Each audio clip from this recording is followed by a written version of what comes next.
दुखी कौन? मेरा सब कुछ तो छीन लिया, अब क्या बाकी है मेरे पास? जय मेरा शरीर ही शेष बचा है, क्या उसे भी छीन लेना चाहते हो? मुझे तो ठीक प्रकार से यह भी याद नहीं कि अन्न का एक दाना भी मेरे पेट के अंदर गए कितने रोज हो गए हैं। किसी के आगे हाथ फैलाना मेरी आदत नहीं, और तुमने मुझे पूरी तरह से साधन विहीन कर दिया है ताकि मैं अपना भरण पोषण भी ना कर सकूं। यह तुम मुझसे मेरे कौन से कर्मों का बदला ले रहे हो? इस संसार में मुझसे ज़्यादा दुखी कौन है? भगवान का प्यारा एक व्यक्ति बदहवास भूखा प्यासा इधर उधर भटक रहा था। अकस्मात उसे अपने मार्ग में एक मोटी ताजी गाजर पड़ी हुई नजर आती है। गाजर किसकी गिरी, उसे उस गाजर का मालिक कहीं भी नजर नहीं आया।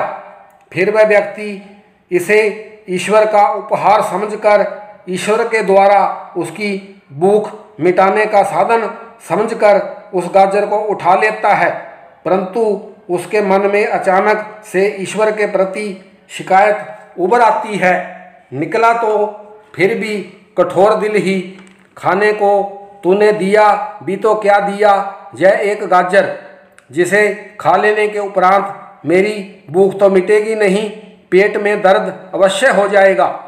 फिर भी वह अनमने मन से पूरी गाजर को खा लेता है और गाजर के अंदर का हिस्सा यानी के डंठल रास्ते में फेंक देता है।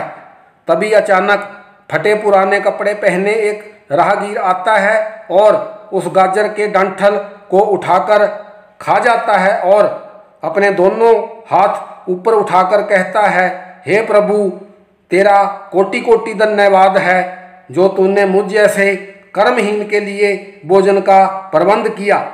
उस व्यक्ति को काटो तो खून नहीं, वह एकदम जड़ हो जाता है।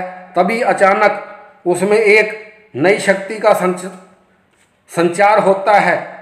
रोशनी की एक नई किरण लेकर लीलाधारी प्रभु का स्मरण करता हुआ पूर्ण उत्साह के साथ कर्म के नवीन मार्ग की ओर चल पड़ता है।